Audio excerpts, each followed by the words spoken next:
আজকে থেকে শুরু হলো আমাদের নতুন একটি ভ্রমণ গল্প।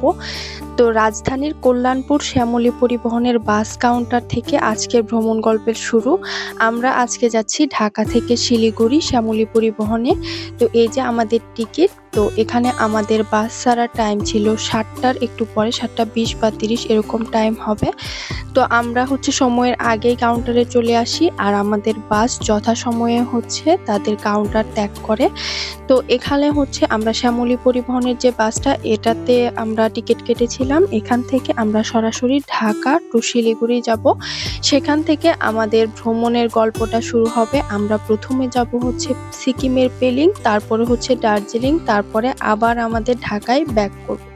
তো আমাদের ভ্রমণ গল্পের সঙ্গী হতে আপনাদের অনেক অনেক স্বাগতম। সবাইকে ওয়েলকাম করছি আমাদের নতুন আরো একটি ট্রাভেল ব্লগ দেখার জন্য। আমাদের বাসটি বগুড়াতে একটি বিরতি দেয় ৩০ মিনিটের জন্য। এখানে আমরা হালকা কিছু খেয়ে নিই, খেয়ে আবার আমাদের যাত্রা শুরু করব। তো এর মধ্যে আমি বাসের যে ভেতরের সিটগুলো সেগুলো একটু দেখিয়ে দিচ্ছি। এখানে এক পাশে দুজনের জন্য, আরেক পাশে একজনের জন্য সিটের ব্যবস্থা আছে। তো এই যে এটাই আমাদের সিট। তো সকাল ৬টার মধ্যে আমরা পৌঁছে যাই চ্যাংরাবান্ধা পোর্টে। আমরা চ্যাংরাবান্ধা হয়ে শিলিগুড়িতে ঢুকবো। তো এখানে ইমিগ্রেশন শুরু হতে ৯:৩০ বাজবে। এর আগ পর্যন্ত আমাদের এই শ্যামলী পরিবহনের যে কাউন্টার আছে এখানেই থাকতে হবে। এখানে তাদের ফ্রেশ হওয়ার জন্য ব্যবস্থা আছে, ওয়াশরুম আছে, চাইলে কিছুক্ষণ বিশ্রামও নেওয়া যাবে। তো এখানে আমরা হালকা পাতলা কিছু খাওয়া দাওয়া করবো, সকালে নাস্তা ছাড়বো, প্লাস আশেপাশে একটু হেঁটে দেখবো। ৯:৩০ পর্যন্ত যেহেতু সময় আছে, এই সময়টা আমরা এভাবেই কাটাবো। ৯:৩০ থেকে ইমিগ্রেশন চালু হলে তারপরে আমরা ইন্ডিয়াতে ঢুকতে পারবো। এই যে যেহেতু অনেক ঠান্ডা ছিল, এটা ছিল ডিসেম্বর মাস।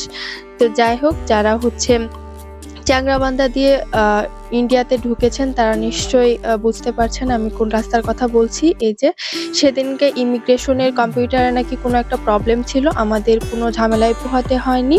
আমাদের সমস্ত কাগজপত্র শ্যামলী পরিবহনের যে স্টাফরা ছিল তারা নিয়ে গিয়েছিল। আমরা জাস্ট এখান থেকে ইমিগ্রেশন ক্রস করে আমরা ইন্ডিয়াতে পৌঁছে যাই। ইন্ডিয়াতে পৌঁছে গিয়ে আমাদের প্রথম কাজ ছিল আমাদের মানি এক্সচেঞ্জ করা। সেখানে অনেকগুলো মানি এক্সচেঞ্জের আপনারা সব দেখতে পাবেন। সেখান থেকে যাচাই বাছাই করে যেখান থেকে রেট ভালো পাবেন সেখান থেকেই মানি এক্সচেঞ্জ করে নেবেন। তাছাড়া শ্যামলী পরিবহনের যে স্টাফরা আছে ওনাদেরকে বললেও ওনারা মানি এক্সচেঞ্জের জন্য আপনাদেরকে কিছু সাজেশন দিতে পারবে, বা ওনারা নিজেরাও মানি এক্সচেঞ্জ করিয়ে দেয় অনেক সময়। তো এই যে আমরা ইমিগ্রেশন শেষ করে আমরা এখন ইন্ডিয়ার বাসে উঠবো। বাসটা ছিল কিন্তু আমাদের বাংলাদেশ পর্যন্ত একটা বাস ছিল, তারপরে এখান থেকে আরেকটা বাসে করে আমাদেরকে নিয়ে যাওয়া হবে।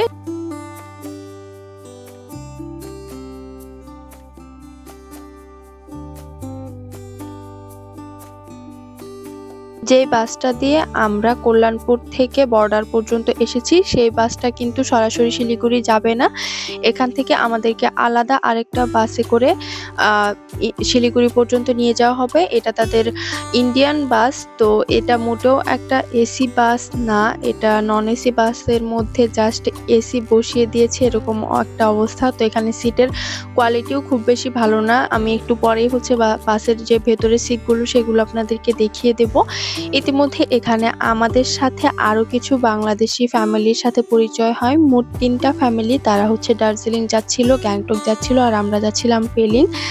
তো এই যে আমাদের হাঁটতে হাঁটতে বেশ ৫-৭ মিনিটের মতো হাঁটা লাগলো এই বাস পর্যন্ত পৌঁছাতে। তো এই যে ইন্ডিয়ার সেই এসি বাস। তো যাই হোক, এখানে এই বাসটাতে করে আমরা শিলিগুড়ি পর্যন্ত যাব।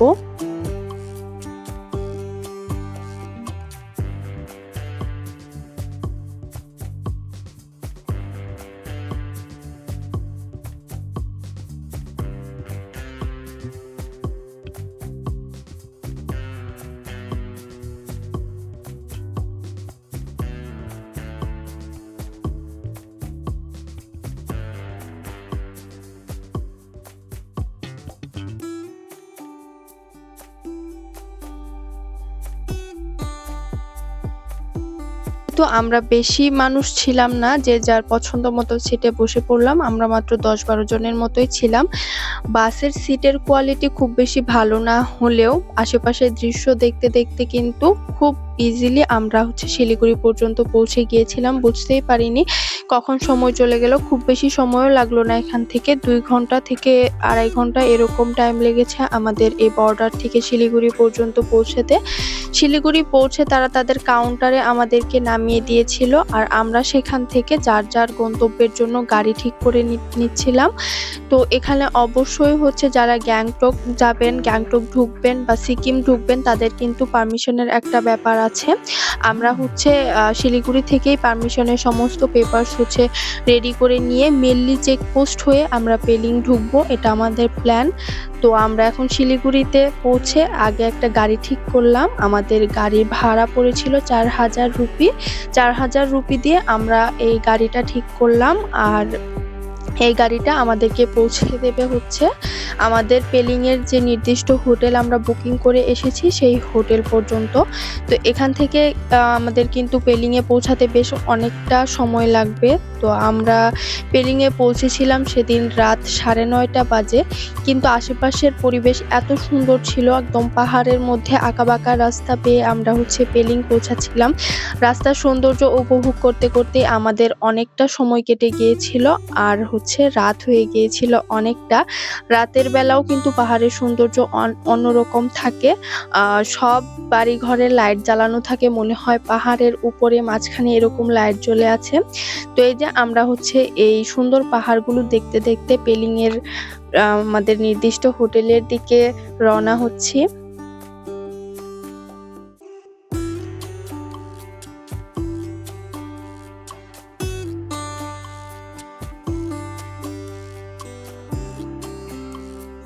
পেলিং এ কোন হোটেলে উঠলাম, কত টাকা ভাড়া লাগলো, আমরা কতদিন থাকবো, সেগুলো দেখতে হলে কিন্তু পরবর্তী ভিডিওগুলো দেখতে হবে।